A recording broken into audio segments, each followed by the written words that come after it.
আসসালামু আলাইকুম। কেমন আছেন সবাই? আজকে আমি সন্ধ্যা রাত্রের জন্য রান্না করব ইলিশ মাছ আর হলো কাঁচকলা। হেলেঞ্চা শাক বলি, এই শাকগুলা ভাজি করব। আর করব থানকুনি পাতা আর আলু ভাজি। এই যে আমি আলুগুলো সুন্দর করে কেটে নিয়েছি, এগুলো আমি ভাজি করব, এটাই আপনাদের সাথে শেয়ার করব। তো মাছ রান্নার জন্য আমি কড়াই বসিয়ে দিয়েছি, এখন দিয়ে দিব পরিমাণ মতো তেল।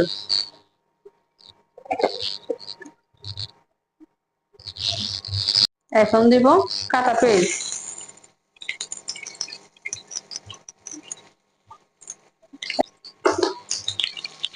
দিয়ে দিব রসুন।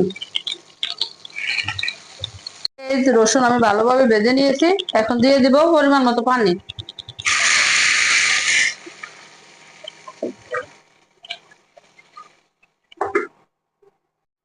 এখন দিয়ে দিব হলুদ গুঁড়ো,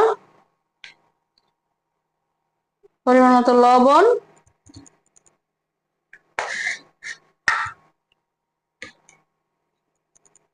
দিয়ে দেব মরিচ। সবগুলো একসাথে আমি আরো কিছুক্ষণ কষিয়ে নেব। এই তো দেখেন মশলাটা একদম ভালোভাবে কষিয়ে নিয়েছি, তেল ছেড়ে দিয়েছে। এই মশলার সাথে এখন মাছগুলো ভালোভাবে আমি কষিয়ে নেব।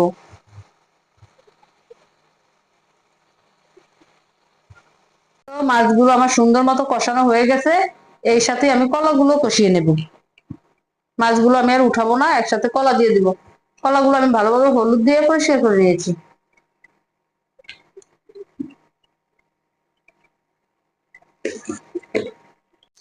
এই তো ঢাকনা খুলে দেখবো এখন। দেখেন মাছগুলো একদম সুন্দরভাবে কলার সাথে কষে নিয়েছি। এখন ঝোলের জন্য পরিমাণ মতো পানি দিয়ে দেব।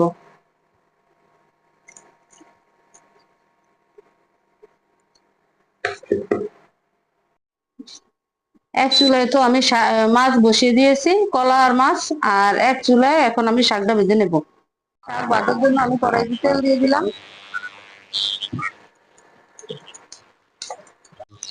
এখন দিয়ে দেবো কাটা পেঁয়াজ, দিয়ে দেবো কুচানো রসুন।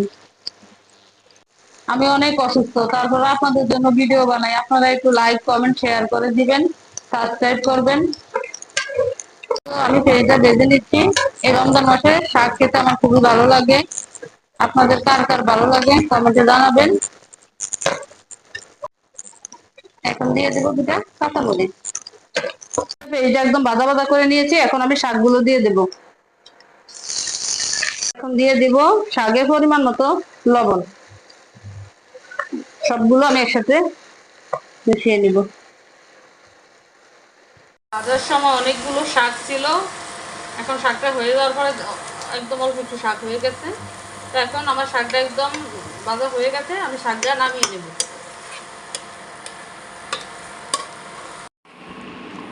এখন দেখবো কি হয়েছে, কলাটা সিদ্ধ হয়েছে কিনা।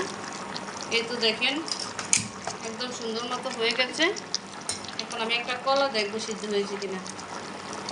এই তো একদম দুই টুকরা হয়ে গেছে সিদ্ধ হয়ে। এখন আমি দিয়ে দেব ধনেপাতা।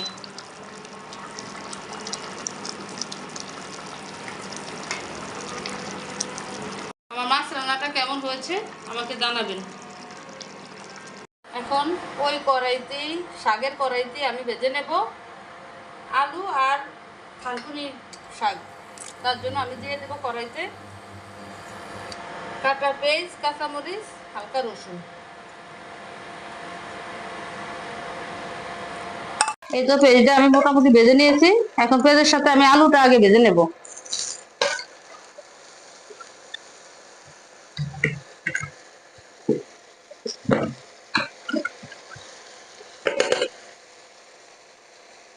আলুর সাথে দিয়ে দেবো আমি হালকা পরিমাণ হলুদ। এখন দিয়ে দেব পরিমাণ মতো লবণ। এই তো দেখেন তেলের মধ্যে আমি আলুটা ভালোভাবে ভেজে নিয়েছি, একদম সুন্দর মতো ভেজে নিয়েছি, সিদ্ধ হয়ে গেছে।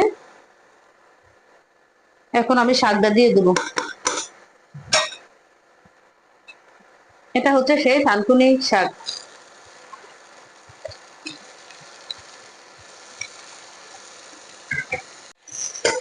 তো শাকের সাথে আলুটা ভালোভাবে মিশিয়ে কিছুক্ষণ ভেজে নেব।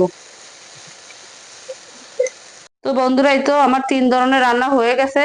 এই হচ্ছে থানকুনি পাতা, আর হচ্ছে আলু ভাজি, এই হচ্ছে হেলেন্থা শাক ভাজি, আর এই হচ্ছে ইলিশ মাছ কাঁচকলার ঝোল। তো কেমন লাগছে জানাবেন, আর আমার ভিডিওটা শেয়ার করে দিবেন, সাবস্ক্রাইব করে দিবেন। ভালো থাকবেন। আসসালামু আলাইকুম।